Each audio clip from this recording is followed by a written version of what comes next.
In the cold silence between galaxies where no star dared to shine and time itself seemed to hold its breath, a small vessel spun helplessly through the dark, its metal skin scorched black by weapons fire, and its engines long dead.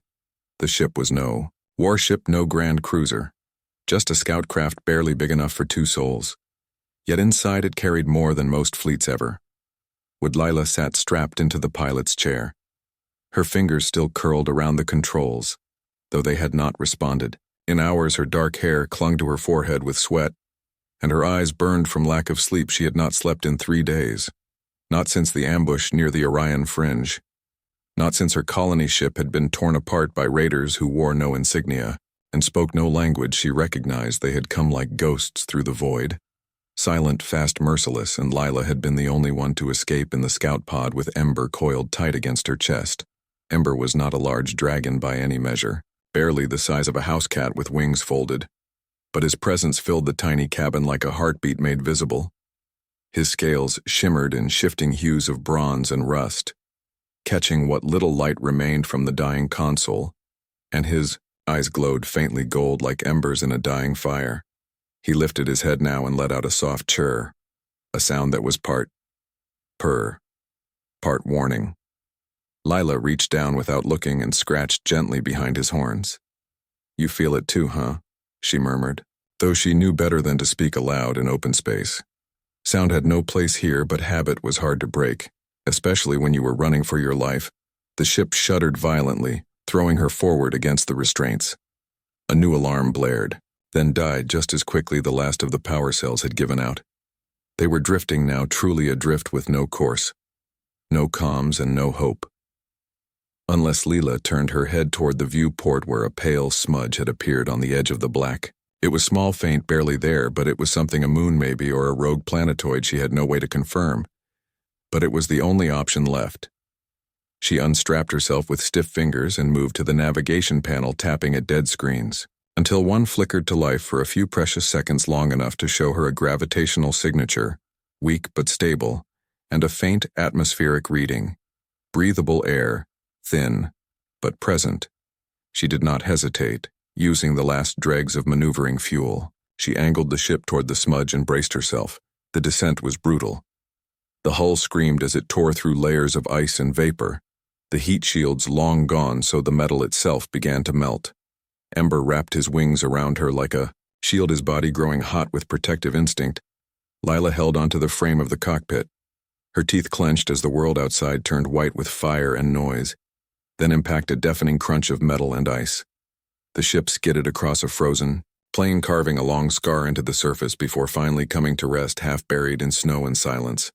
For a long moment there was nothing, then a groan of stressed metal, then a cough. Lila pushed herself up, blood trickling from a cut above her eyebrow. She blinked against the sting and looked around.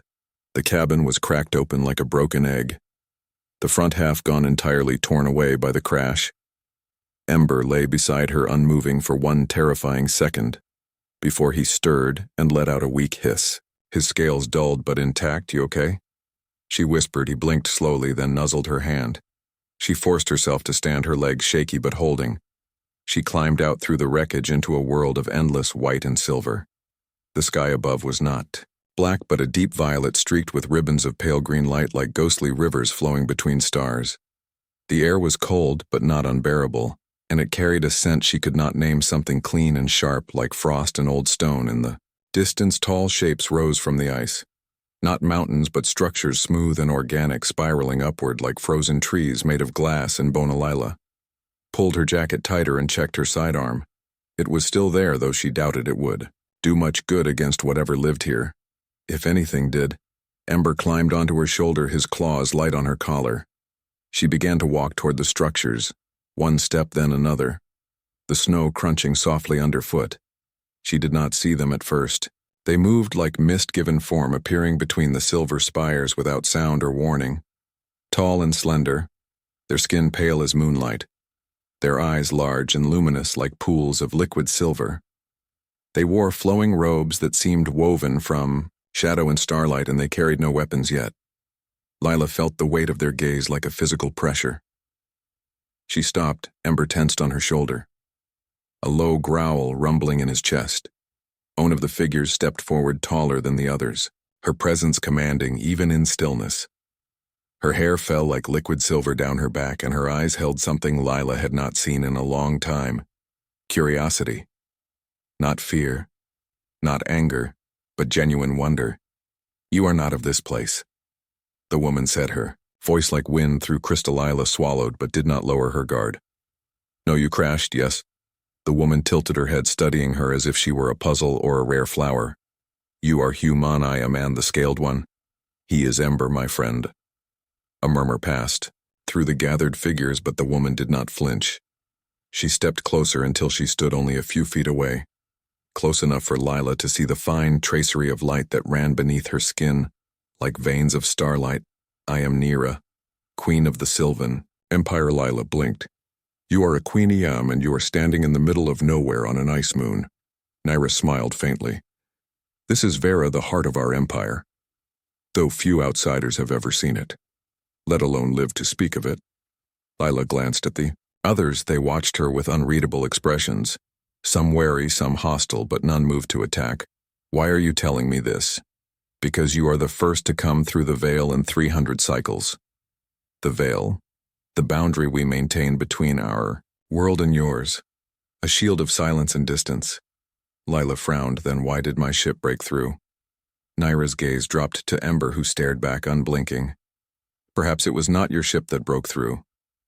Perhaps it was him." Ember let out a soft huff, but did not look away.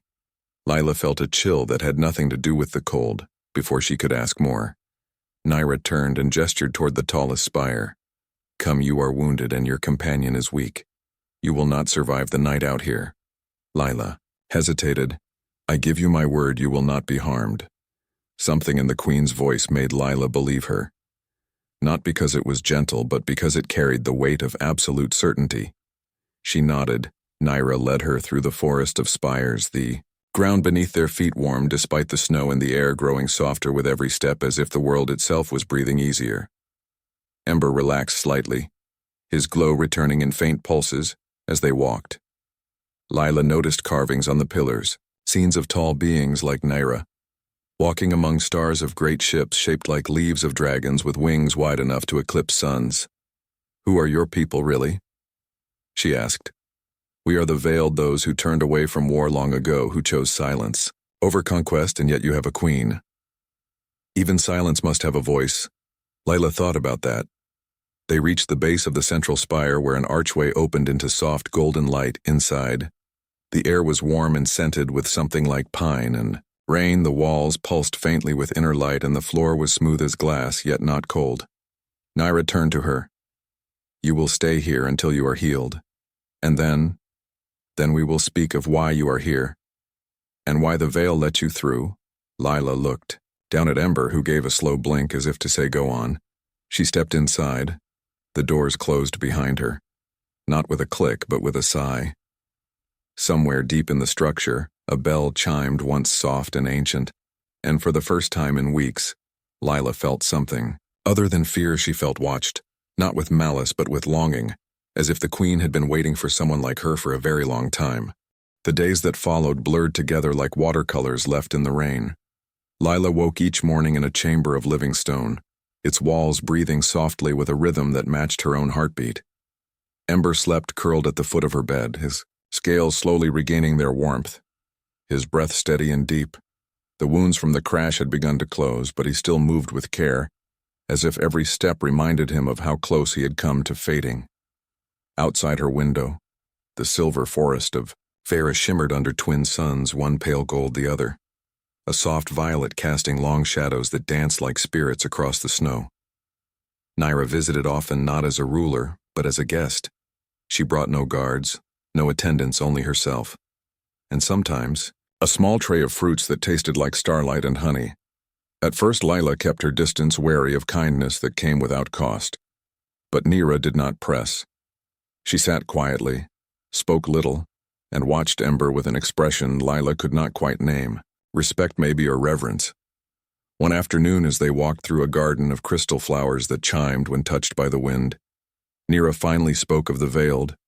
"We were not always hidden," she said, her voice low as if the trees themselves might Over here once we sailed the stars like your people, building cities among the rings of gas giants, weaving light into ships that sang as they flew. What happened? Pride happened. War happened. We believed we were the guardians of balance, but in trying to enforce it, we became the very chaos we sought to stop. So you left, we folded ourselves away, stitched the edges of our world shut, and let the universe forget us. Lila looked at her. Then why keep a throne? Why be a queen if you wanted to disappear? Nira smiled faintly. Someone must remember the silence. Someone must guard. The door Ember trotted ahead, his claws clicking softly against the glass path. He paused at a pool of still water and dipped his snout in the surface, rippled, and for a moment images flickered beneath the surface. A great dragon coiled around a dying star, a veiled warrior standing atop its head.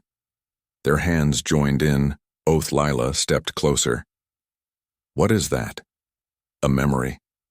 The pool answered only to those who carry old blood. Nira's eyes widened slightly. She had not expected that. That night Lila could not sleep. She lay staring at the ceiling, listening to Ember's soft breathing and the distant hum of the palace alive around her.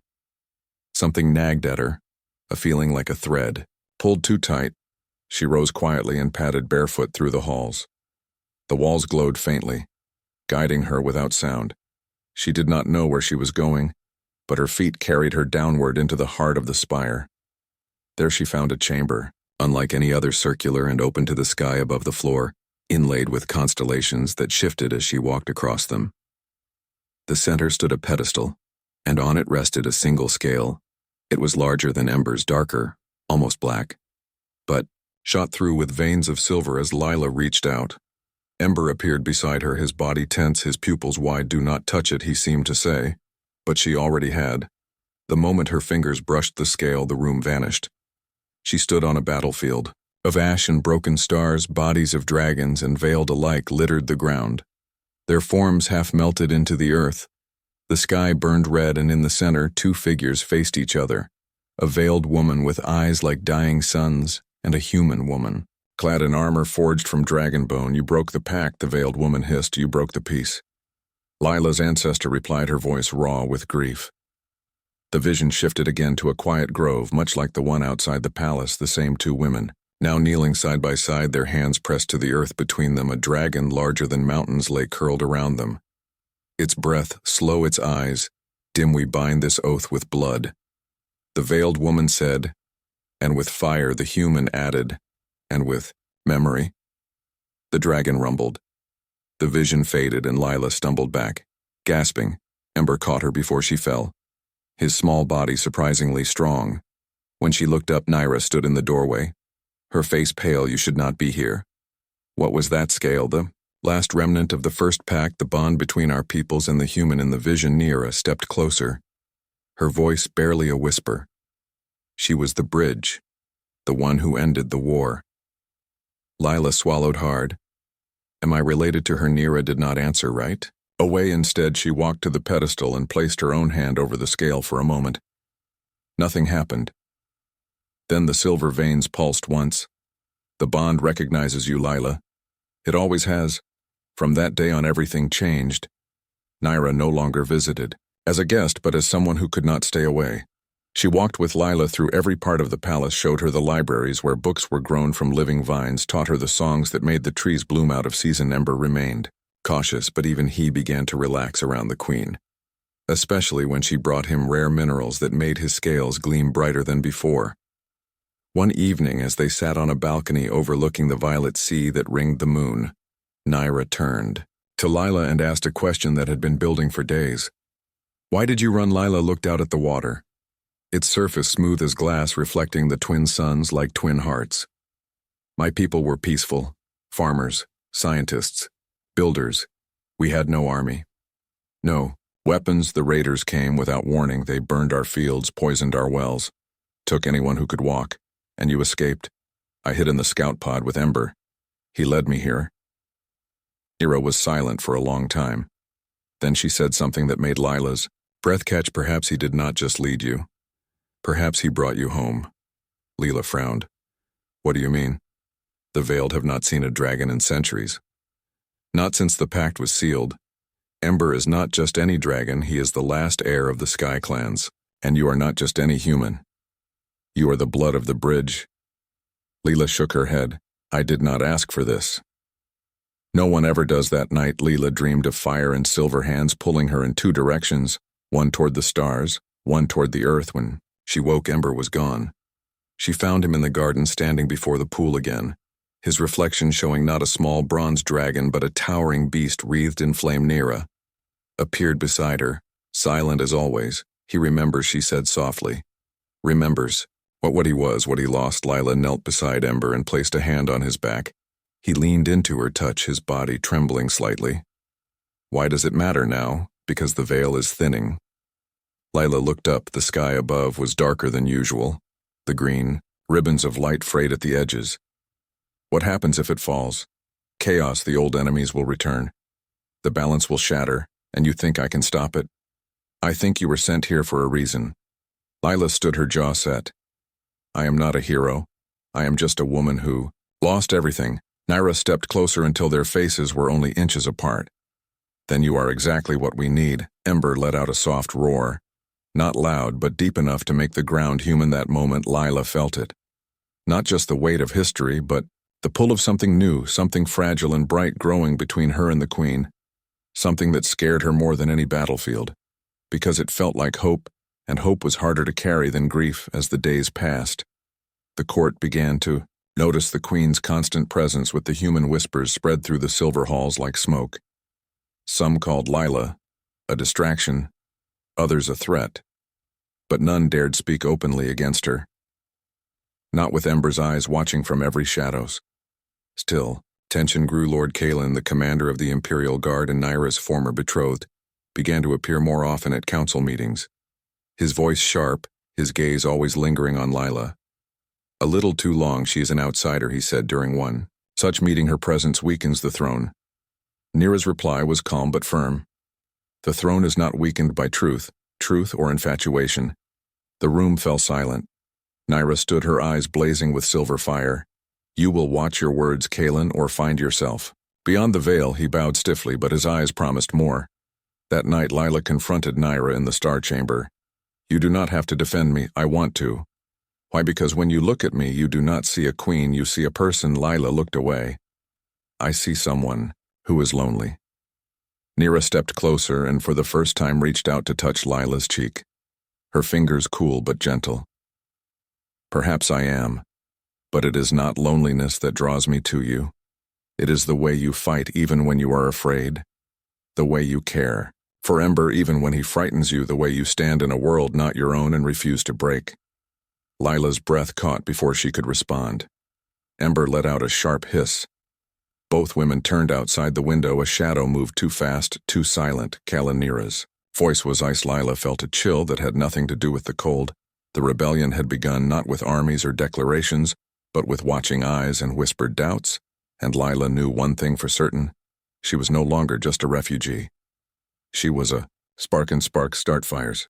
The festival of twin moons arrived, cloaked in silver mist and humming with ancient songs. The air itself seemed to vibrate with energy, as the veiled gathered in the grand grove, their robes shimmering like liquid night, their voices weaving harmonies that bent the light around them. It was a night of renewal, a night when the veil between worlds grew thinnest, and memories of the old pact were honored with dance. And Fire Lila stood at the edge of the celebration, wrapped in a robe Nira had given her, woven from threads that changed color with her mood. Right now they swirled, deep blue edged with red. Ember stayed close to her side, his small body tense beneath the soft fabric draped over his wings. He did not like crowds, and tonight the grove was full. Nira had insisted she attend. You are part of this now, whether you accept it or not, Leela had argued, but in the end she came not for the festival, but for the Queen who watched her from across the clearing with eyes that held both worry and warmth. Music rose from crystal flutes and bone harps. The veiled moved in slow circles, their feet barely touching the ground, their arms tracing patterns in the air that left trails of light behind them. Children darted between them, laughing, their forms flickering like candle flames. For a moment Lila forgot the tension, forgot Kalen's cold stares, forgot the weight of the prophecy. She watched the dance and felt something close to peace, Then the world exploded. A blast of dark energy tore through the center of the grove, not fire but something colder, sharper. It ripped through the light trails and sent veiled tumbling like fallen leaves, screams replaced. Songember roared and shoved Lila behind a stone pillar, his body flaring with heat as his scales ignited from the smoke emerged. Figures cloaked in black, their eyes hollow, their movements jerky like puppets on unseen strings. At their head stood Kalen, his face twisted with fury, his hands crackling with stolen power trader. He shouted, his voice echoing unnaturally. "You bring ruin to our home." Naira appeared in an instant, her own light flaring like a shield around her. She stepped between Lila and the attackers, her voice ringing with authority. "Stand down, Kalen. This is madness. Madness is letting a human unravel centuries of silence." He snarled. "She carries dragonfire in her blood. She will burn us all." Lila tried to speak, but Ember growled low in his throat, warning her to stay back. Kalen raised his hand and shadows shot forward like spears. Naira deflected them with a sweep of her arm. But more came faster this time, aimed not at her, but at Lilember Lep. This small body became a blur of bronze and flame. He intercepted the attack midair, his wings flaring wide, as he absorbed the full force of the dark energy. A sound like shattering glass filled the air, and then he fell. Lila screamed his name and ran to him, ignoring the chaos around her. He lay on the ground, his glow dim, his breath shallow, a dark stain spreading across his chest. "No, no, no," she whispered, cradling his head in her lap. Naira was at her side in an instant, her hands glowing with healing light, but even she winced at what she saw. "His core is damaged. The darkness has touched his fire." Lila looked up, tears blurring her vision. "Fix him." "I will try, but it will take time and power." Kalen laughed from across the grove. "Let the beast die. It was never meant to walk among us." That was the last thing he said before Naira turned on him. Her voice dropped to a whisper so quiet it carried more weight than any shout. "You have crossed a line that cannot be uncrossed." She raised her arms, and the very air bent to her will. Roots erupted from the ground, wrapping around Kalen and his followers. Vines of pure light coiled around their limbs, sealing their mouths shut. The grove fell silent again, but the peace was gone, replaced by something colder, sharper. Naira knelt beside Lila and placed a hand over Ember's wound. "Close your eyes," she said to the dragon. "You are not alone." Ember blinked once, then his eyes closed. Lila held him tighter. In the days that followed, the palace became a fortress. Naira declared martial law, sealing the capital with barriers of woven starlight. She stationed her most loyal shadow walkers at every entrance and doubled the guard around Lila's quarters. Lila refused to stay hidden. She spent every waking hour by Ember's side, watching as Naira poured her own energy into healing him. The queen grew paler with each passing day, her silver hair dulling at the tips, but she never stopped. One night, as the twin moons hung low in the sky, Lila finally confronted her. "You are killing yourself." Naira did not look up from her work. "I will not lose him." "Why do you care so much?" "Because he is not just a pet. He is the last of his kind, and he chose you. That means something." Lila sat on the edge of the healing pool where Ember floated, suspended in liquid light, his body slowly knitting itself back together. "Do you believe the prophecy?" Naira paused, then nodded slowly. "I do. That I will save the empire or destroy it." "You already are doing both." Lila frowned. Naira turned to her. "The empire has grown stagnant. Lila safe but lifeless. We forgot how to feel, how to risk, how to love. You brought fire back into our world, not just Ember's fire, but yours." Lila looked away. "I did not mean to." You never docile and stretched between them, filled only by the soft hum of the healing pool. Then Lila asked the question that had been burning inside her since the crash. "Why did you bring me into the palace?" Naira's expression softened. "I felt something when I saw you. Something I had not felt in centuries, a pull. Not of fate, but of choice. Choice. Yes, you could have been left in the snow. You could have been locked away as a prisoner. But I chose to see you as a person. Not a threat." Lila studied her face, searching for deception, but found none, only truth, raw and unguarded. And now I choose to protect you, even if it costs me the throne." Lila's breath caught before she could respond. Ember stirred in the pool, a soft glow returning to his scales. Both women turned, his eyes opened, not fully, but enough to lock onto Lila's. He is waking. But as the days passed and Ember grew stronger, so did the unrest. Outside the palace walls, whispers turned to shouts, protests turned to riots. Kalen may have been imprisoned, but his ideas had taken root. The human is a curse, they said. The queen has lost her way. They claimed. The pact is broken. They warned. Leela heard. It all through the walls, through the hushed voices of passing guards, through the tension in Naira's shoulders. When she thought no one was looking one evening, she found a hidden passage behind her chamber, a narrow stair that led deep into the palace's roots, drawn by a pull she could not explain. At the bottom she found a vault unlike any other, its door made of black stone etched with symbols that hurt to look at. Ember followed her. His steps lighter now, his glow steady. The door opened. At her touch inside, the air was thick with memory. Murals covered every wall, scenes of war and peace, of dragons and veiled locked in battle. Then an embrace, and in the center a final mural showed a human woman standing between a veiled queen and a great dragon, her hands on both their hearts beneath it. An inscription glowed faintly. When the veil thins, the bond must be remade. Lila's blood ran cold. She was not just a witness to history.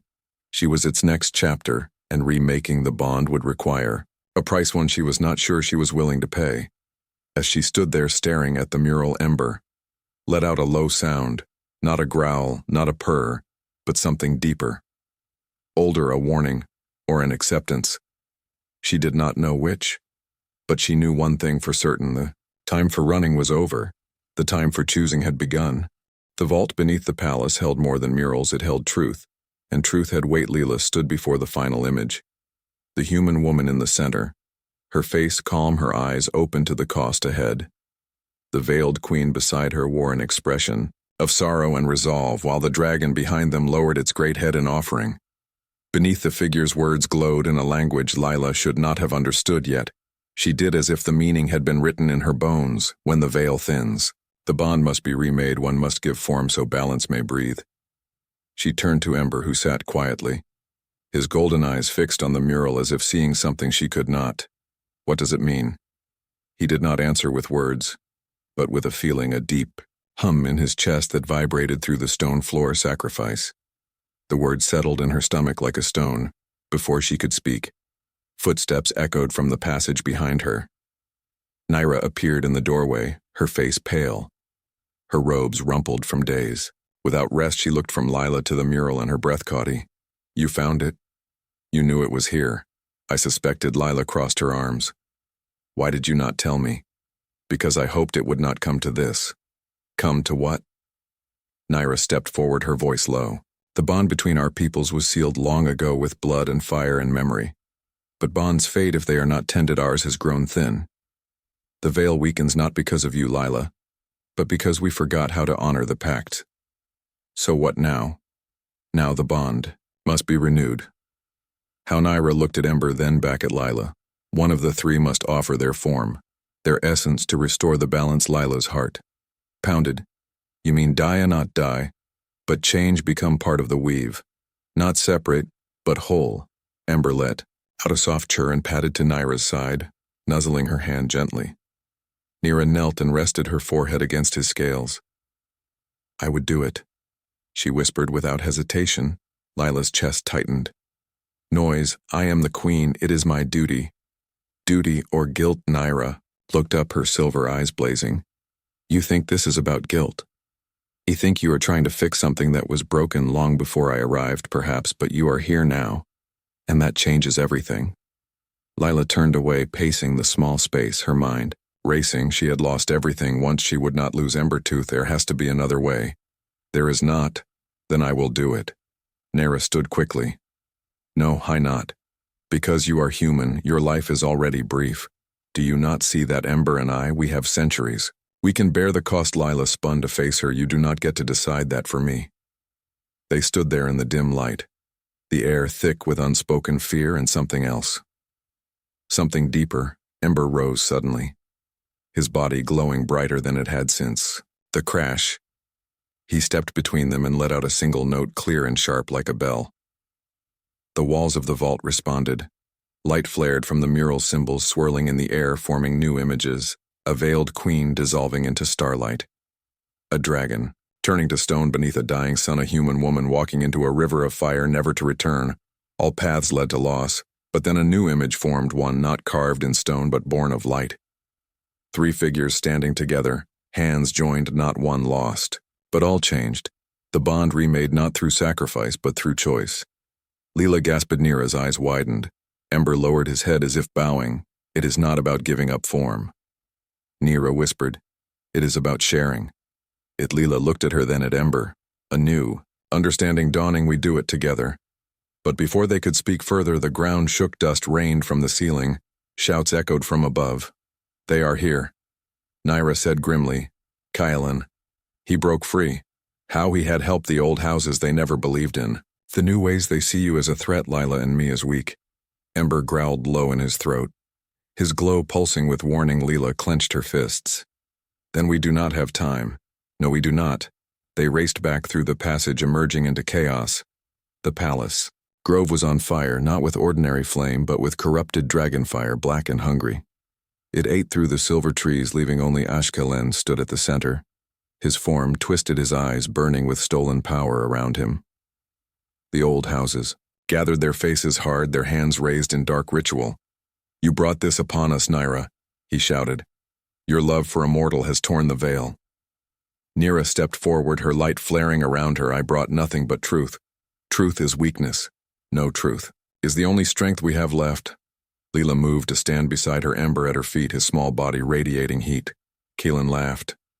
You think your pet can stop us? He is not a pet. Leela said, her voice steady. He is the last heir of the Sky clans, and you have no right to his power. Keelan's smile vanished. You know nothing of rights, you know nothing of our history. I know enough. She raised her hand, and the ground beneath Keelan cracked open. Not with force, but with memory. The murals from the vault appeared in the air around them, scenes of the first pact. The war, the peace, the oath. The veiled in the crowd gasped. Some fell to their knees. Others covered their eyes. Keelan snarled and hurled a bolt of dark fire at Lila. Ember leapt. But this time, he did not block it. He absorbed it. This body flared white-hot, then gold, then silver, his form expanding not in size but in presence. He became more than a dragon. He became memory made flesh. The corrupted fire in Keelan's hands flickered and died. You cannot wield what you do not understand, Keelan. The dragon's voice echoed not in sound but in thought. Keelan stumbled back, his confidence crumbling. Nira stepped forward. Her hand outstretched, not in attack but in offer lay. Down your anger, brother. The veil can still be healed for a moment. It seemed he might listen, then his eyes hardened. Never he raised his hands again, this time. Not at Lila, but at the sky. The twin moons above cracked. Light bled from them like wounds. The veil is breaking. He screamed, let the old enemies return. Let the stars burn. The ground trembled, the air screamed. Lila felt the world tearing at the edge. Sember turned to her. His eyes filled with sorrow and resolve. It is time. She knew what he meant. She looked at Nira, who nodded, once tears in her silver eyes. Together they stepped forward, hands joining Ember's claws, pressing into their sleight. Erupted not from one, but from all 3, gold from Lila, silver from Nira, bronze from Ember. The light rose into the sky, weaving through the cracks in the moon, sealing them not with force but with memory. Keelan fell to his knees, his stolen power unraveling. The corrupted fire in the grove faded, replaced by soft green shoots pushing through the ash. The veil held, but the cost was already being paid. Ember's glow dimmed his form, growing smaller. Lighter, Lila felt a pull in her chest, not pain but change. Nira's hair turned from silver to streaks of bronze and gold.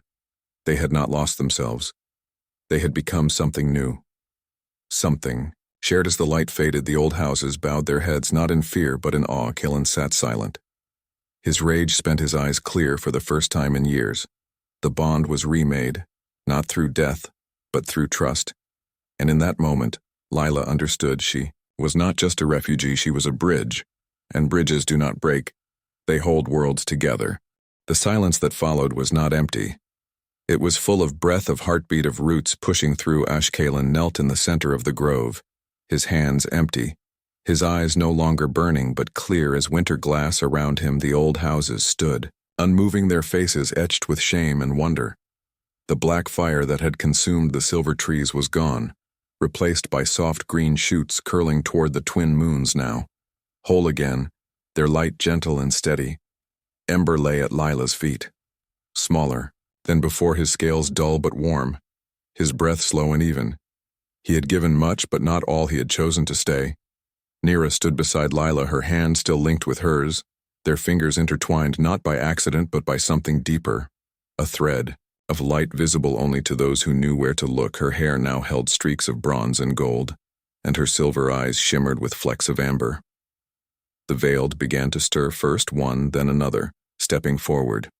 Not with weapons, but with open hands they bowed not to the queen, but to the three who had remade the bond. Lila felt the weight of their gaze not as judgment, but as gratitude. Kalen rose slowly, his voice rough with exhaustion. I was wrong. Nira did not gloat. She simply nodded. I know. He looked at Lila, then at Ember, his expression softening. You protected us even when we did not deserve it. Lila said nothing but placed a hand on Ember's head.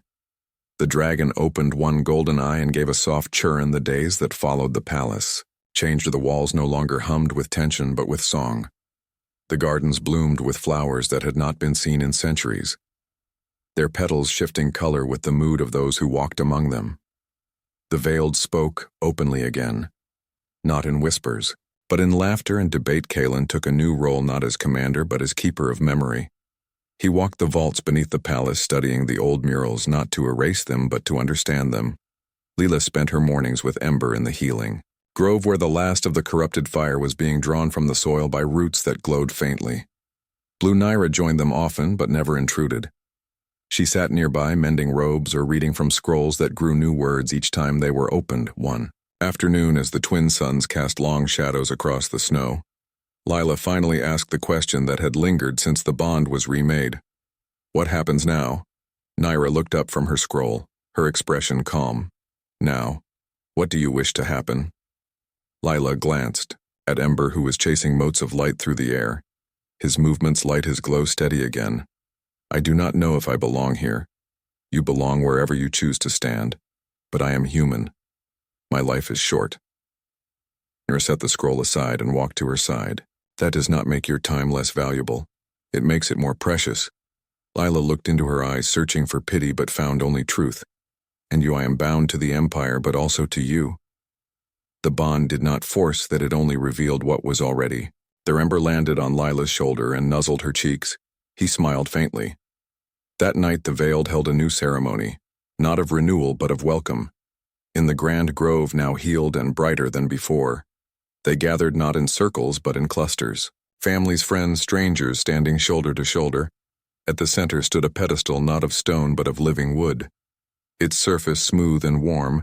Nira stepped forward first, placing her hand upon it. Light spread from her touch, silver and gold. Then, Ember stepped up, his small claw pressing beside hers. Bronze light swirling with the rest. Finally, Lila placed her hand on the wood. The moment she did, the entire grove lit up. Not with fire, but with memory scenes played in the air. Not of war, but of peace veiled and dragons walking together. Humans planting seeds in alien soil. Children of all kinds laughing beneath strange stars. The Empire was not ending. It was beginning again. After the ceremony, Nira led Lila to the highest balcony of the central spire, the one that overlooked the violet sea and the endless stars beyond. You do not have to stay, she said softly. If you wish to leave, I will not stop you. Lila looked out at the horizon where the sea met the sky in a line of shimmering light. Where? Would I go home is not a place, it is a choice. Lila turned to her, then smiled for the first time without fear in it. Then I choose to stay. Nira's breath caught, but she did not speak. Instead, she reached out and took Lila's hand, their fingers lacing together as naturally as roots finding water below them. Ember curled on the balcony ledge, his scales catching the starlight, his eyes half closed in contentment. The Empire's new queen had fallen in love with her. Not because of prophecy, not because of duty, but because Lila had shown her what it meant to be alive, and Lila had stayed not because she was trapped, but because she had finally found a place where she was seen, not as a stranger, not as a threat, but as a person, The wind carried the sound of distant song through the trees the veil held. The stars watched, and for the first time in centuries the Sylvan Empire breathed not as a relic of the past, but as a promise for the future. Lila leaned her head against Naira's shoulder. Ember let out a soft purr, and the world turned on, not in silence but in harmony.